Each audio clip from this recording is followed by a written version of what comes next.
All right, y'all. So, like I said, this is 9.3 exponential functions.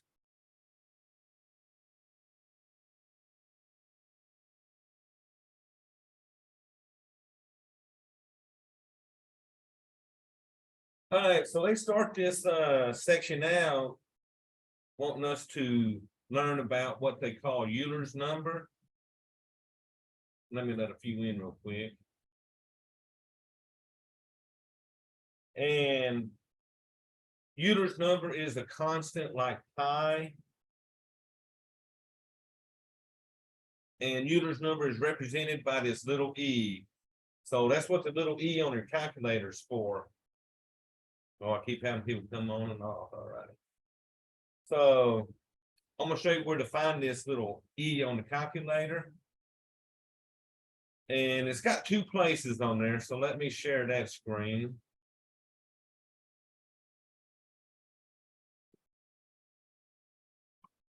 So y'all, if you'll see above the divide on the right side of the calculator, above the division, you see a little blue E. So if you hit the second button and the divide button, that'll bring the little E up. And when I hit enter, it'll show you approximately what the E equals. So it's like pi, and it goes on forever and ever. So just E by itself, 2.71828, and it keeps going, like I said, forever.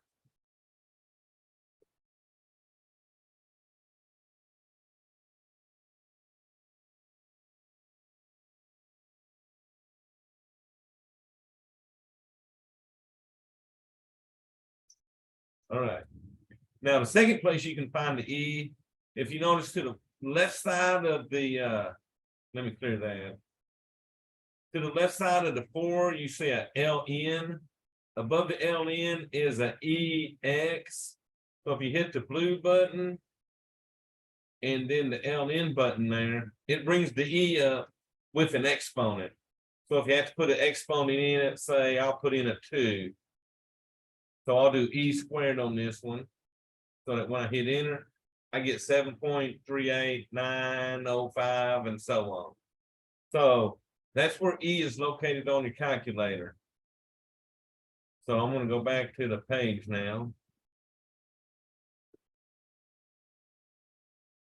So remember, we figured out E was around 2.71828, and it keeps going on forever. Okay. So the first few problems deal with this E. So for the first one, they want me to use a calculator to approximate. And that's why they're using these squiggly equals. When you approximate something, you're rounding it off, okay? So to approximate the exponential expression,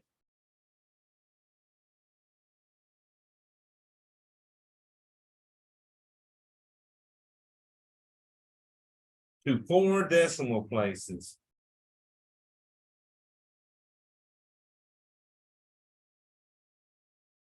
So in this section, they like rounding off stuff to 4 decimal places. That is 4 places after the decimal. So you know, the first one they got E to the 3rd. So we're going to round this off 4 decimal places. So I'm going to run to the calculator real quick and punch that in and see what we get. So since I'm using the exponent on my E this time, I'm going to hit second LN to bring up the E with the exponent ready. And then on the exponent, I'm going to punch in a 3 and then enter. So remember, we want this to the 4 decimal places. So that's going to be 20 point. So let's see, we got a 0855. So I look at the next digit, which is a 3. Since it's less than 5, I will not round up the 5 in the 4th spot. So that'll be a 20.0855.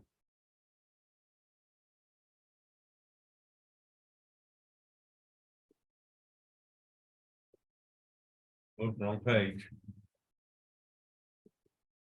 And also 4 decimal places will be 2 to 5, and that's it on that one. So number 2 wants me to do the same thing. And it says approximate. So this one wants me to approximate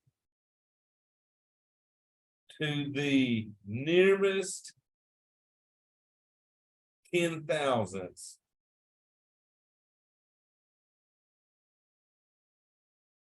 Well, y'all, the nearest 10,000ths, that'd be the tens, hundreds, thousands, 10,000ths.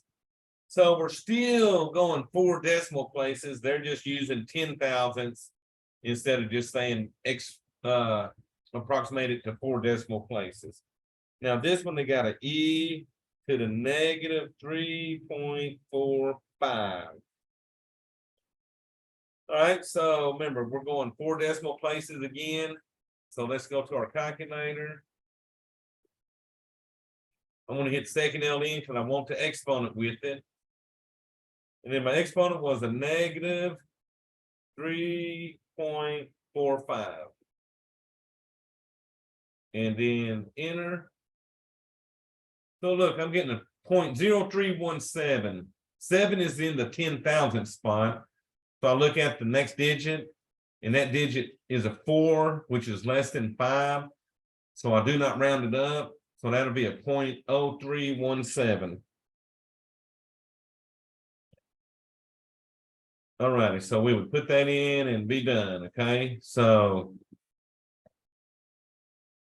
you're rounding 4th spot. You always look at that 5th spot to tell me whether I'm going to keep that the same or whether I round it up. Okay.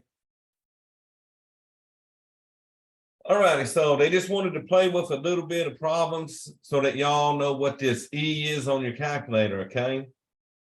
So the next thing we'll look at is graphing exponential functions.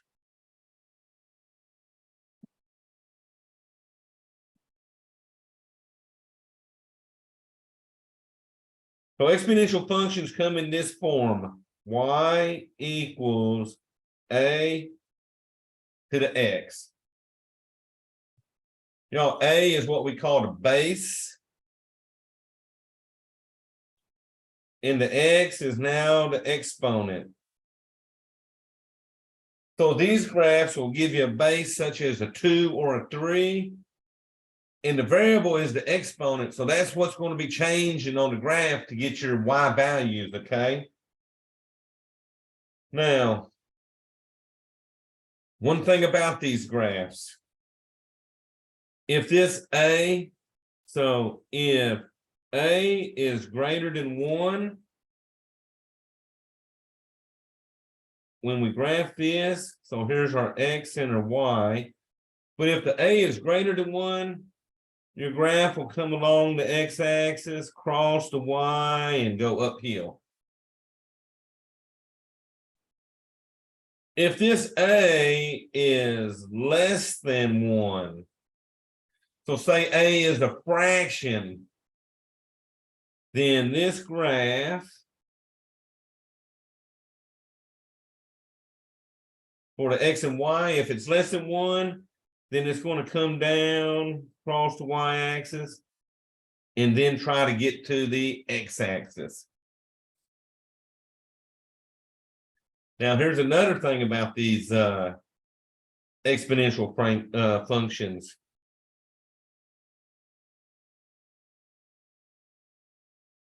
So y'all, let me ask y'all this. Any number to the 0 power, what does that equal? So that could be a 2 to the 0, a 3 to the 0 power. 0. So, push 1 on your calculator and see what you get on that. So y'all do like a 2 to the first power, 0 and see what you get. I got 1. You get a 1 on that. Good job. So y'all remember, anything to the 0 power equals 1. So that means on these exponential graphs, they're crossing this y-axis at 1 on the y-axis there, okay? And that's true for no matter what base you put here. If that exponent is 0, then it's crossing that y-axis at 0, 1, okay? All righty, so let's sort of play with one of these. So we're going to graph y equals 2 to the x. Now, y'all, on calculator, you just go to your y equals, put in 2 with the exponent of x there. It's going to graph it. I'm just going to sort of show you what I would do by hand on these. Well, let me draw me a graph here.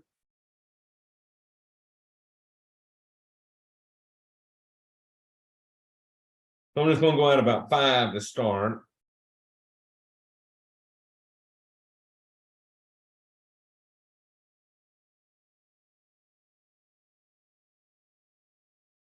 All right, so I got 2 to the x. If my x is 0, what will my y value be? 1. So 0, 1. So no matter what, at 0, 1, it's crossing my x-axis. I mean, my y-axis at the 1 there. All right, y'all, what if you put a 1 in for the x? That'll give you 2 to the first power. What's that equal? 2. All right, y'all, so over here, when x is 1, y is 2. And then how about a 2? So notice the base is staying the same. All we're doing is changing the exponent. So now you got 2 squared. 4. All right, y'all, so over here at 2, I'm up to 4. And if y'all remember COVID, these were the kind of graphs you got for COVID. Notice, every time I go a mark, my graph will start doubling and stuff, okay? If that exponent was a 3, 2 to the third power would give me an 8. So y'all over here at 3, this thing's already up here at 8. So this is like COVID did it. A lot of times it would double by a week or every 2 weeks.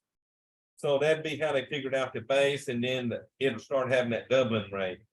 But this graph right here is going to hug the x-axis to the left side, go to 0, 1, and then just start curving to the uphill there, okay? And remember, since my base is 2, over here we said if the base was greater than 1, this graph is sort of gonna go uphill left to right, and that's what ours did. So my next one I'm going to do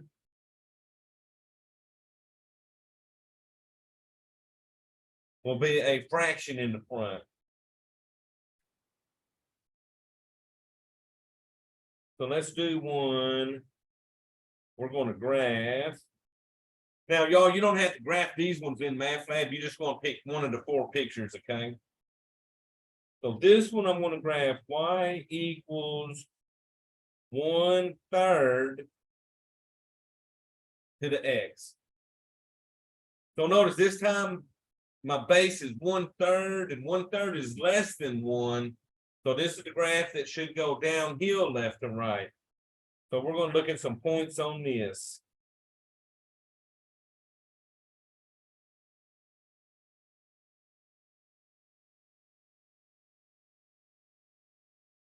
So y'all, so I'll do 1, 2, 3, 4, 5 again.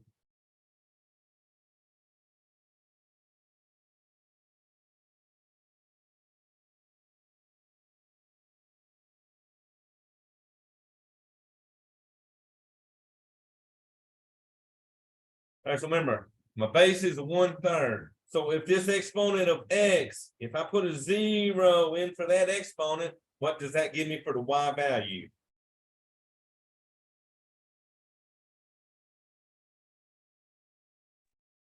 One, Oh, I think I heard a 1, right? right. There you go. Remember, anything to the 0 is going to equal 1. So this one's going to go right through 0, 1 again. All right, if I put a 1 in there, now remember the exponents affect the top and bottom of this fraction. So if I put a 1 in there and I got 1/3 to the first power, Y'all, that's just gonna give us 1/3. So over here at 1, it's at 1/3, which is pretty close to the x-axis. And y'all, I'll do one more that way. How about a 2? If the exponent is a 2, then you have 1 times 1 on the top, which is 1. 3 times 3 on the bottom, which is 9. So that would give me a 1/9. So at 2, y'all, I'm at 1/9. That's even closer to the x-axis. So this right side, I can tell is coming down like we need. And it's going to try to keep getting closer to my x-axis. So let me do some exponents on the left side. Let me try -1. So y'all, here's the thing.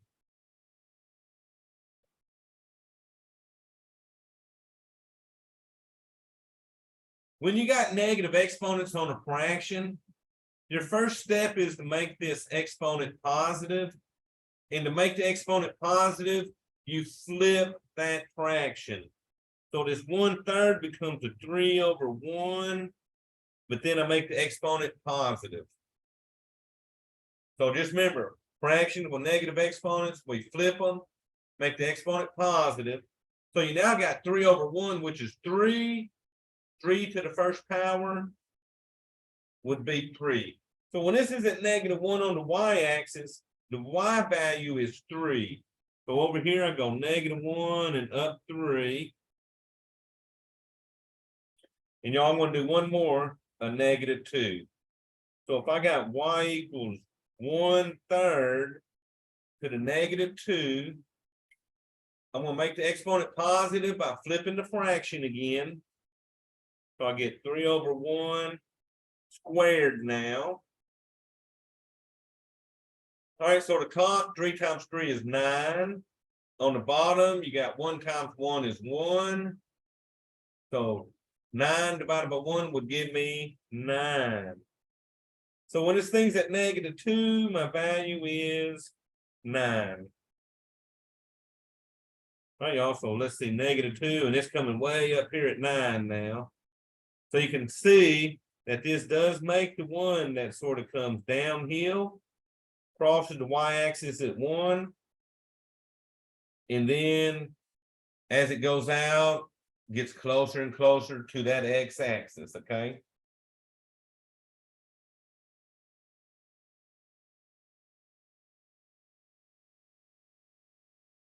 And they'll just throw different bases at you on those. But like I said, all of those can be knocked out on your calculator, okay? All righty, so the big thing in this section is going to be doing our translations.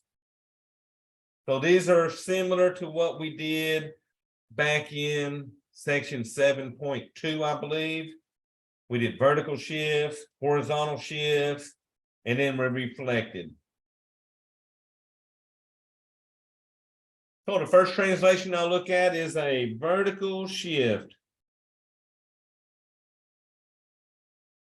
Y'all, to do a vertical shift will be y equals a to the x plus my b. So the same thing, you're adding a number or you're subtracting a number from the end of the function. If b is positive, then you're going to move up. If the b is negative, then you're going to move down. So positive number still moves my graphs up.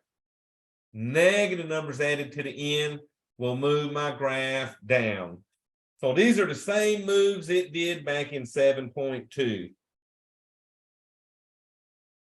Second move is a horizontal shift.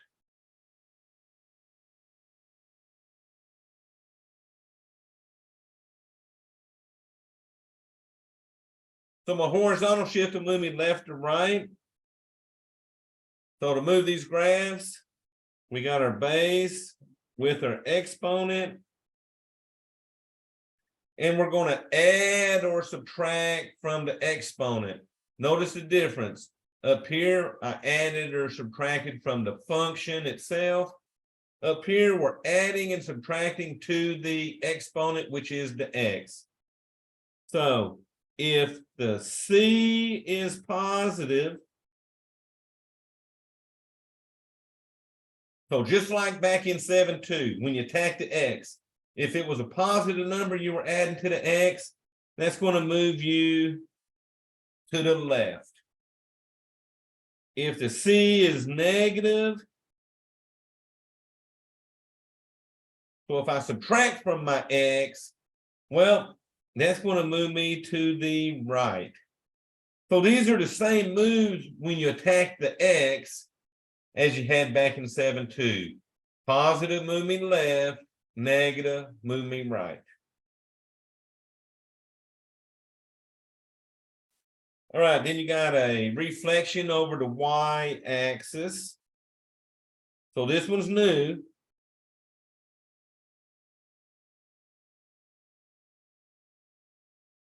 So to reflect me over the y-axis, I'll have this. Y equals a to the negative x. If I make the exponent negative instead of positive, it's going to reflect me over the y-axis. And then, y'all, it's still true about the x-axis.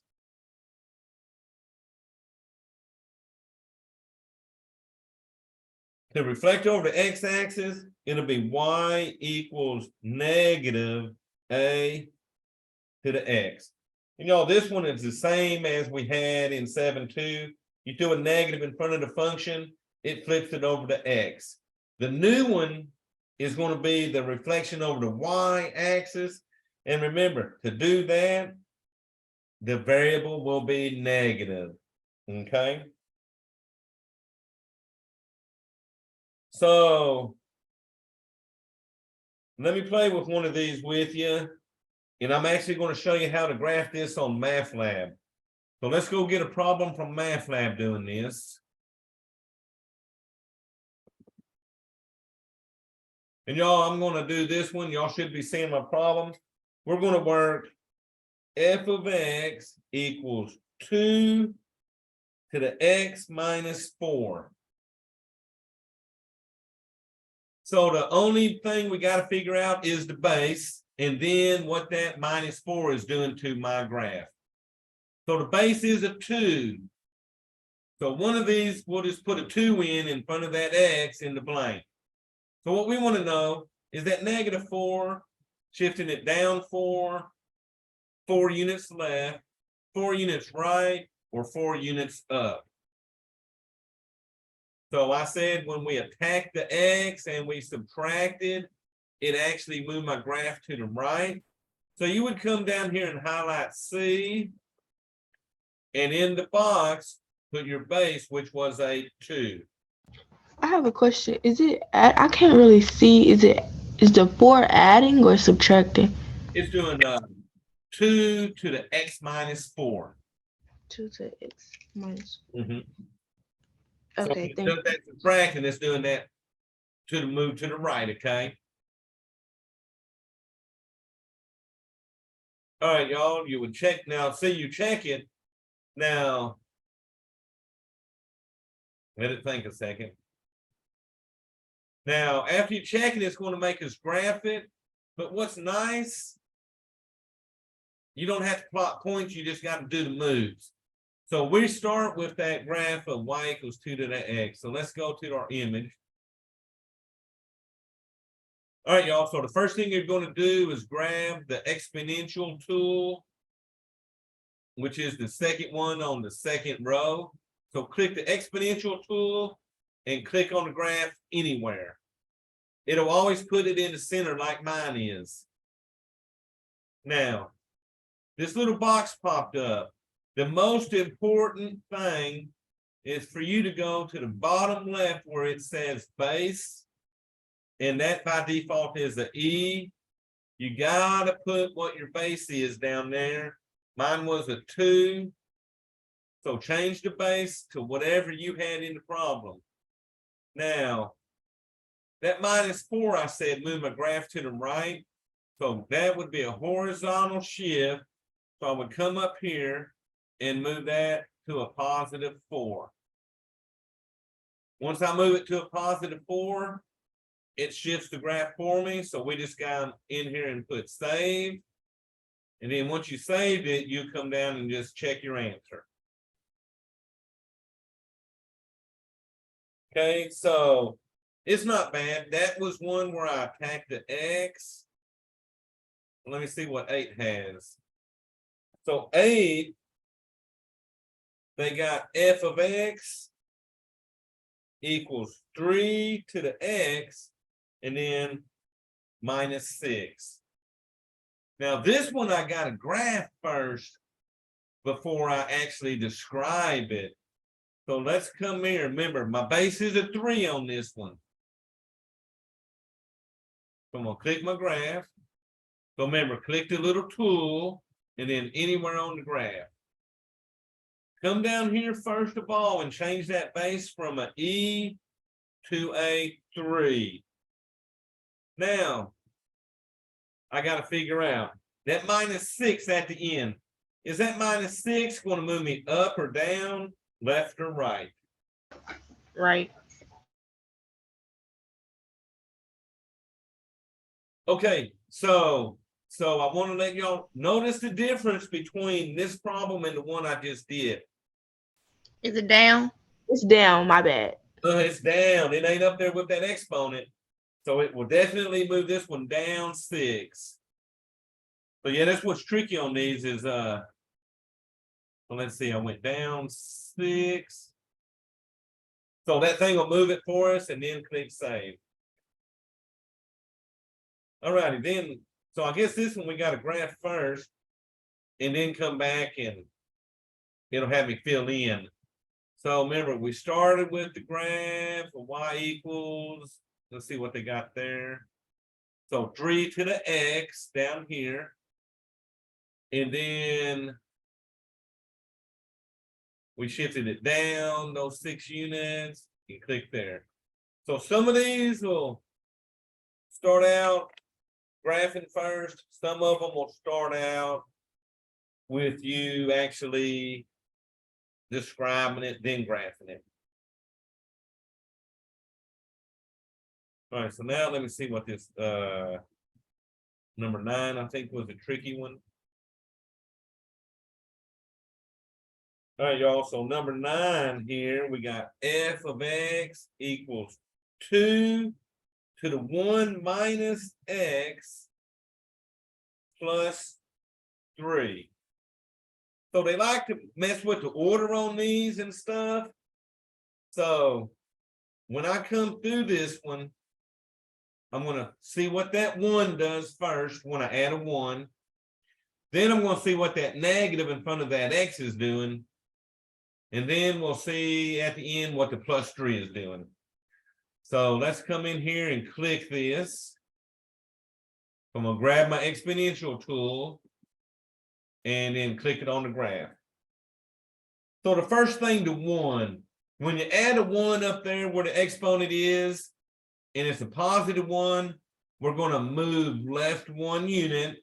So you would come down here to your horizontal and move that left to -1. Then you got that negative x. Remember, when I put a negative in front of the exponent, it's going to reflect me over the y-axis. So come down here and click the box where it says reflect over the y-axis. And then at the end is a +3. So the +3 at the end is going to move us vertically up 3 units. So you would come in here to your vertical and move that to a +3. So it's done all my moves. So you would save that and then check that answer. Y'all, this one is very picky. You got to go in that order. See what the number is first, then the negative x, and then play with the number at the very end, okay? Now, I'm pretty sure it's going to make us fill out what we just did. So we shifted left one, we reflected across the y-axis. So they all got left 1 unit. So the B and C got it right as far as the y-axis. So they both said reflect across the y-axis. But then that +3 shifted me up 3 and not down 3. So the one that said up would be C. All right, y'all, then you would what? Final check that. And it says next question. So we want to do number 10 next because it's tricky also. So this has f of x equals 5 minus 3 to the negative x.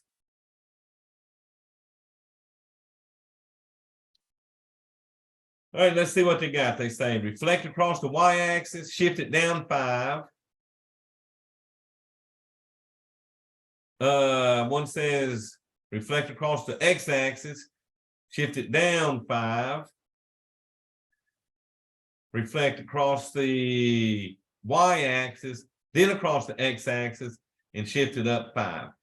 So this 5 minus 3 to the negative x, that's like -3 to the negative x plus the 5.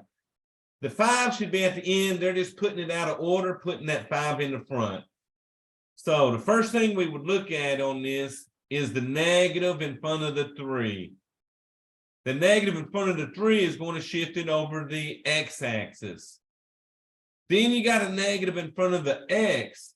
The negative in front of the variable x is going to reflect it over the y-axis. So we're flipping across the x and the y. And then that +5 is going to move me up 5 units. So, and y'all, they actually started with the exponent it looked like on theirs. So the only one that's got it reflecting across both of the axes and going up 5 would be C. And then you would start with your base, which is a 3. So don't worry about the negative signs. Only put the base as a 3. So y'all are probably going to make us graph this one. So let's see. So we got our answer. Now remember, we went the y-axis, x-axis, and then up 3.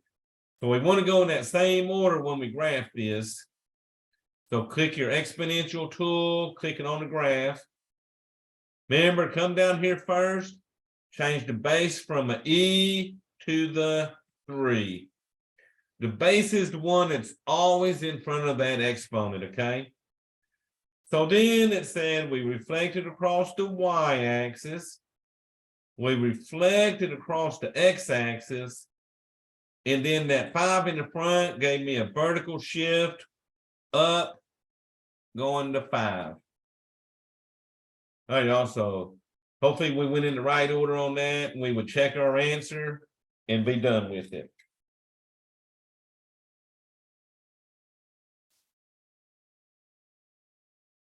And y'all, that's the thing they're going to do with you on that. So the next one I wanted to do was number 12 on here. So let me pull down to a number 12 on here. This to show you what they're sort of doing on this one. Whoops, how about number 11? All right, so they fixed it since then. So this one's not bad. Let's see what we do here. So we're going to start with the graph of y equals blank to the x. So y'all, what goes in that box? 2. So there you go. 2 is my base. Now you see that 4 on the x up there, that 4 is being added. So what's that going to go in the next box? We're going to shift it blank 4 units. Left. So left, so let me go down there and get my left. And then we're going to shift it blank 3 units. So that'll be down, up, right, or left. Down. And that'll be a down. Good job. So we check that answer. And then, like always, it's going to make us graph it. So remember, the first thing you do, click your exponential tool. Click it on the graph. So our base was a 2 again. So come down here and change the E to a 2. You said I went left 4, so that'd be horizontal to a -4. And then what was that? -3. So y'all told me vertical went down 3. Y'all, once again, throw them moves in and save it. And then you're going to actually just check your answer. All right, so let me stop. Let me go back to my pad now.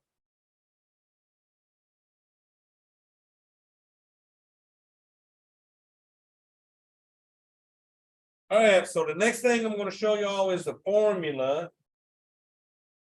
Sort of like an exponential formula. And what this formula does is it finds the amount of money in an account after T amount of years. So this is like doing an investment.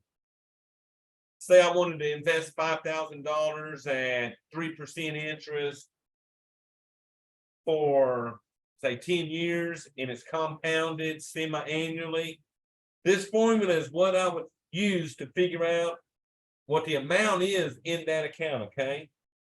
So the formula is A of T. So notice my variable is time in this situation.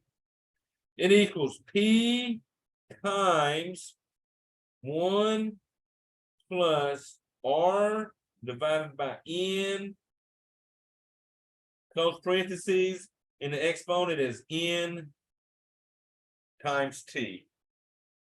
And I'll tell you what everything is here. First of all, that A stands for the amount in the account after T years. This P is your principal. And to me, the principal is like this starting amount.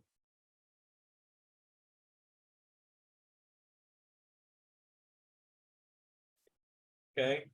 Now, this little R here, the R stands for your interest rate.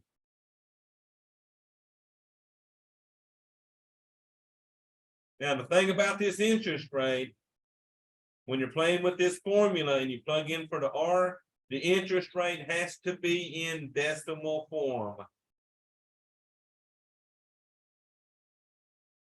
So you got to take it out of percent form and put it in decimal form.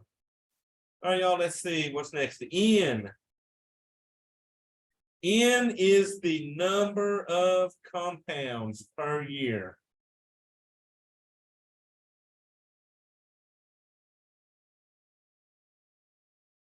So they'll use words like semi-annually, which is twice, quarterly, which would be 4 times, monthly would be 12 times, and so on. So the number of compounds, that's when they actually give you the interest on it. That's when they figure out the interest on these: quarterly, semi-annually, monthly, daily, yearly, and so on. All right, and then our T is our time in years. All righty, now remember, the trick on this, interest rate, to turn something from percent to decimal, you move the decimal left 2 units, okay? And if I was going from decimal to percent, I would move it right 2 units. But these will just go from percents into decimal form. So y'all, let me show you one of these. So this one says, suppose $57,000 is invested at 5.5% interest, compounded quarterly,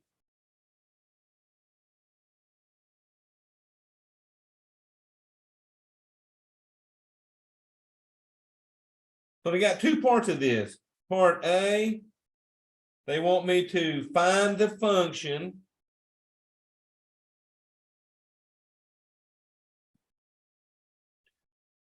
for which the investment grows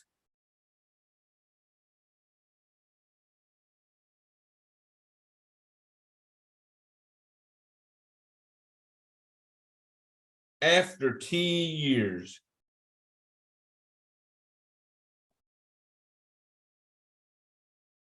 All right, for part B, they actually want me to find the amount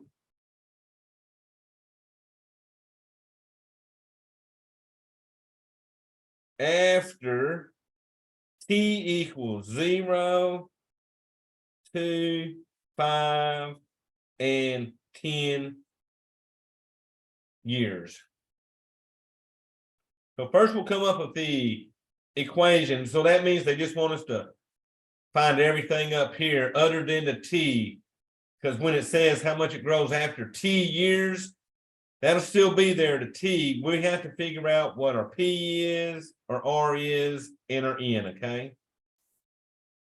All right, y'all, so for part A, now MathLab will have this already given, the A of T. What we got to do is just figure out everything else. So the first thing I would ask, my starting amount or my principal. Well, y'all, the starting amount is this $57,000. So we'll plug our 57,000 in. Then remember, we got parentheses. 1 plus R. So let's think about what R is. R they gave me was 5.5%. So I'm going to change the half into a decimal and make that 5.5%. So I now have to turn this 5.5% into a decimal. So y'all, I would actually move this decimal left 2 units. So I go left and I got the 5, which means you got to add me a 0 there and move left 1 more spot. So that this would be a 0.055. Okay. Or take that 5.5, divide by 100, because it's basically what you do when you turn something from a percent into a decimal. You're dividing by 100. Okay. So that's 0.055 is going to be on the top over N. N goes here. So remember, N is the number of compounds. And they said this was quarterly. So what would y'all put there?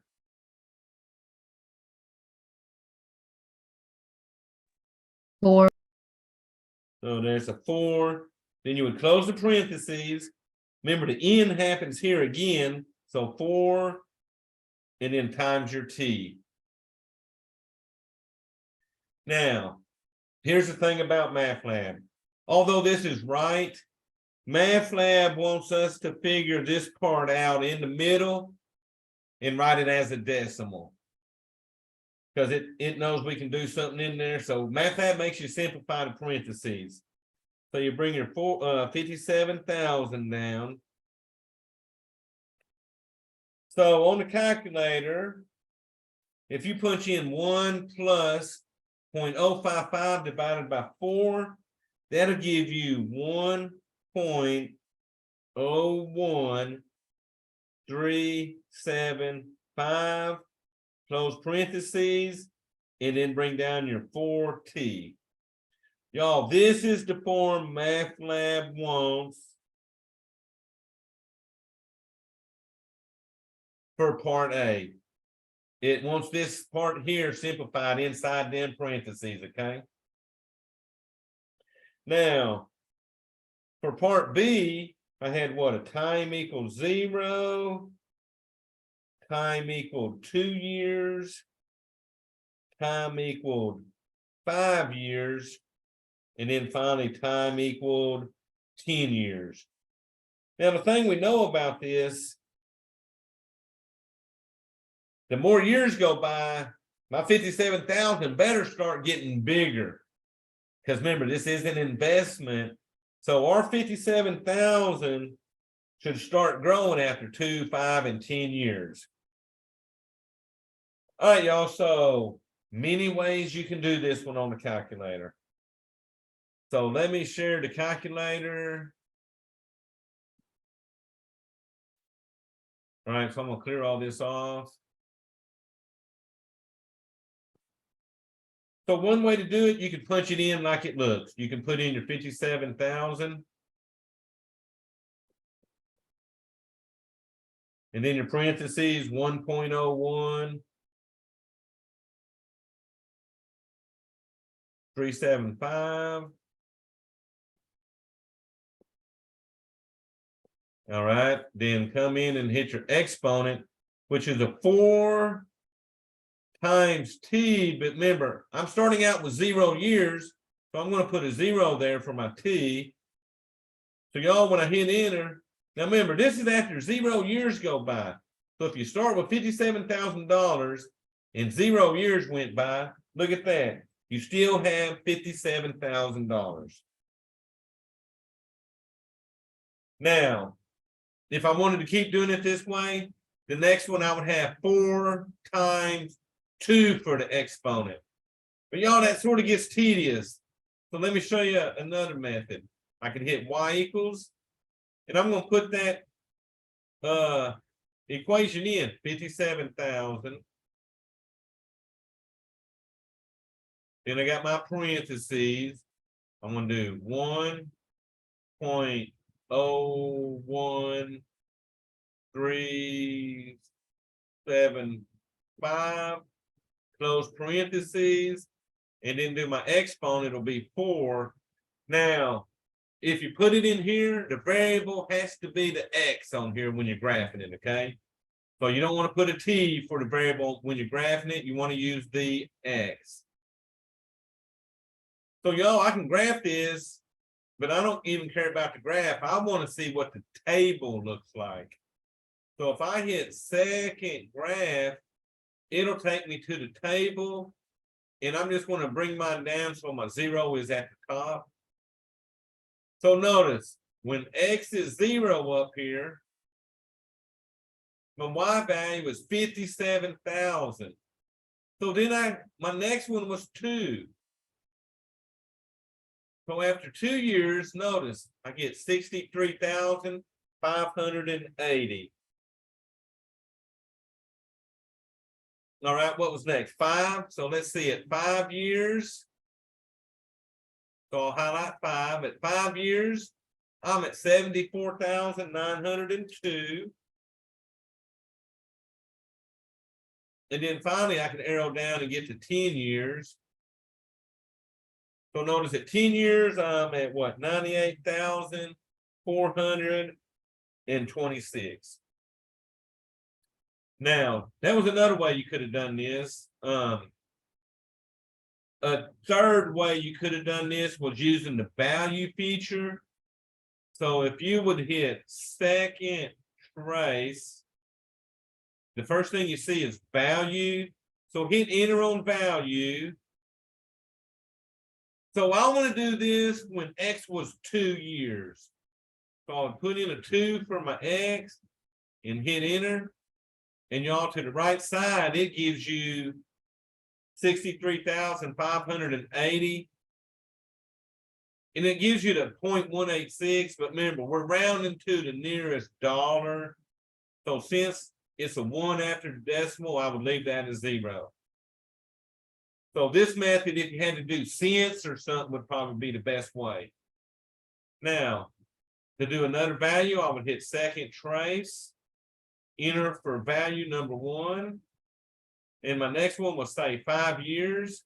So I'll put in my 5 and hit enter. So on my table wall go, I got 74,902. So this one, since you got a 7 after the decimal, you would have to round that 1 into a 2 for that one. So y'all, that is different ways you can do this. Plug it in and change it every time, doing it by hand like I did while ago. So that would be back to this method, and just put in a 0, 2, 5, and 10, or graph it, use the table. It'll have all them X values, just find one you need. And then remember the third method was using that value on there, okay?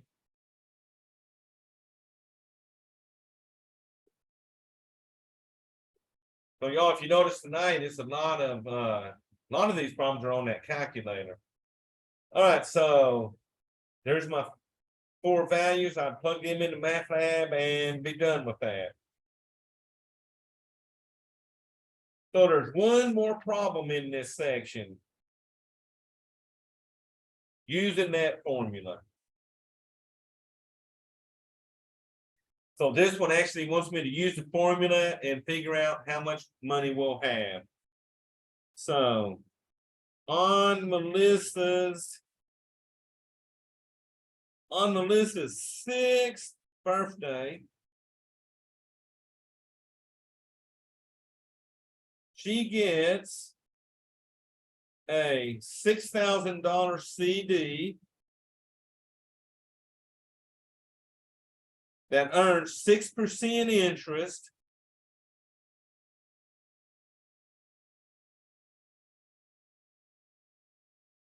Compounded semi-annually.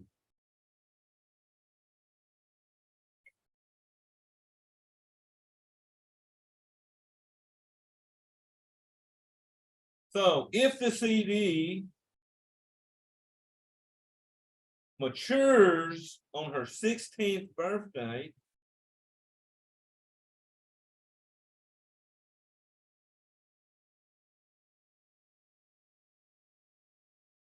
they want to know how much money will be available.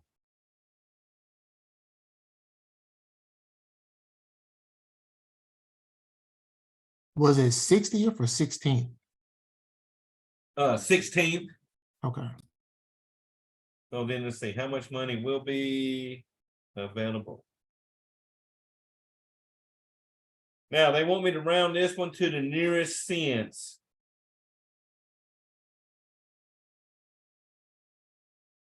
So since they want me to round to the nearest cents, that's going to be 2 decimal places after my decimal. Oh, y'all, and I'm still going to use that formula I gave you. A of t equals p times 1 plus r divided by n, all raised to the n times t. So we just got to figure out what all these are going to be. So P is her starting amount. Well, y'all, her starting amount, let's see, what was that? That was up here. $6,000. Then you got your parentheses, 1 plus R. So y'all, R is 6%. What would that be in decimal form?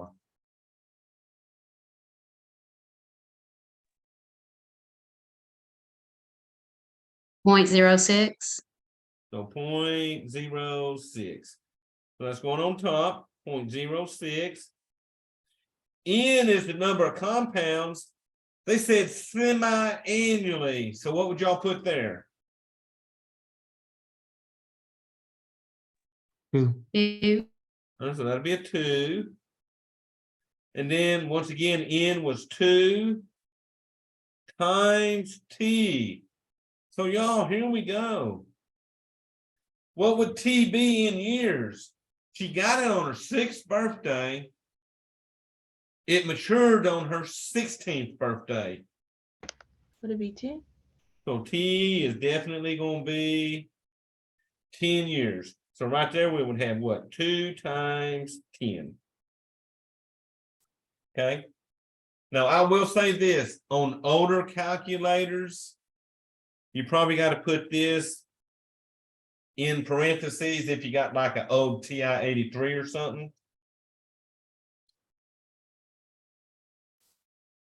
Alrighty, y'all. So I'll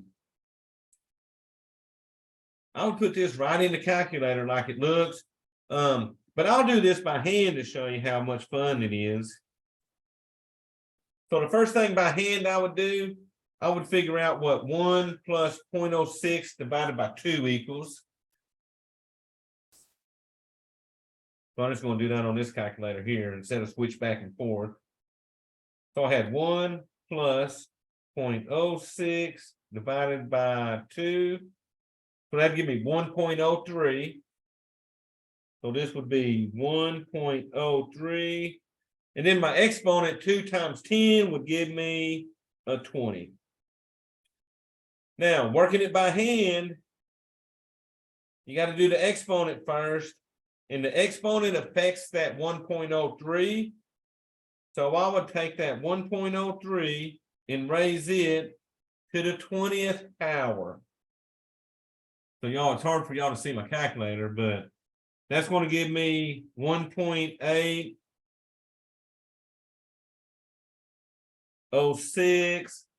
And I'm going to write as many numbers as I can on this. So let's see, that'd be what, a 1, 1, 1, 2, 3, 5. I'm just writing as many digits as I can of that. So I keep my accuracy on this one and round it off into final. Now you take that answer and you multiply that by the 6,000. So y'all doing that, I get 10,836.66741. So y'all remember this, they wanted me to round it to the nearest cents, which would be 2 decimal places. So let's see, we know the 10,836 is staying the same. Point, but y'all look at this, my second 6 has a 7 after it, which is 5 or greater. So that means this 6 here will turn into a 7. So now I get a 0.67, and that would be our final answer.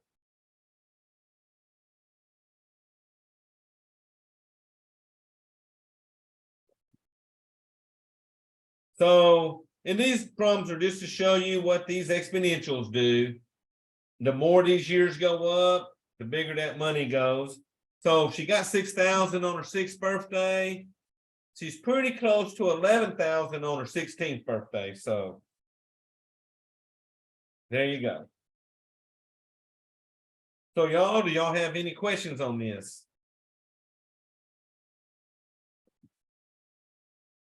So remember, it's going to start out playing with the E a little bit. Then you'll get to graphing. You'll do the translations, up, down, left, right, reflections. And then at the end, you'll play with these little investment problems, and that'll do it, okay? So 9.3 has no support. All you got to do is just one college algebra assignment. Okay. All right, y'all. So another note I wanted to tell y'all. If you wasn't able to get that test done, I've allowed it to let you work past the due dates, okay? Because I had a lot of people with issues with power due to the storms, or internet issues because of them storms. So if you wasn't able to do it by the due date, it will let you work past that due date, okay? But I think I got it set to be done by Saturday, no matter what, okay? Also, I'm going to start adding those bonus points tomorrow. So y'all, the pre-test, it automatically should let you work past the due dates. So just click on it again and the study review should let you work past it, okay?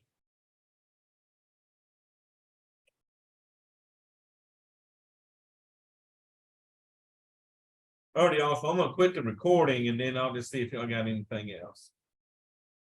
Oh, hang on a second. Let me run to that real quick. So Tamika's saying it wouldn't let me go to it real quick. So let me share my screen.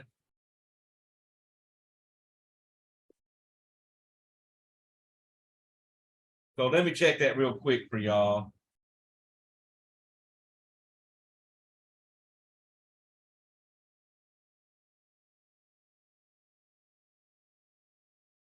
Okay, so let me check that.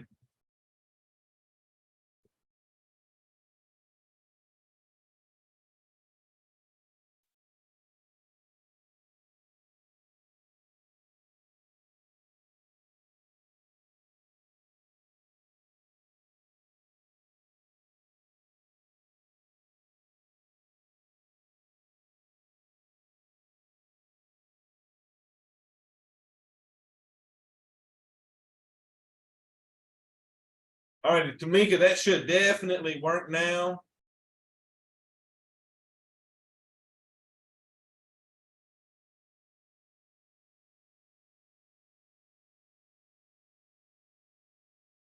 All right, let me see one here.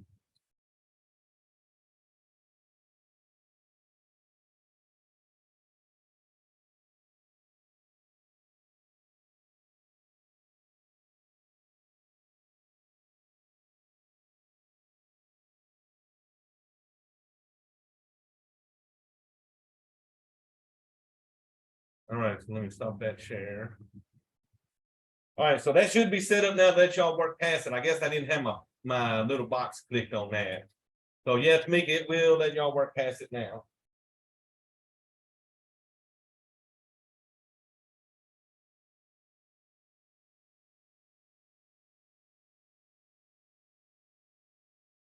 Alrighty, y'all, so let me see, I'm not seeing anything in chat, so I'm gonna quit the recording again.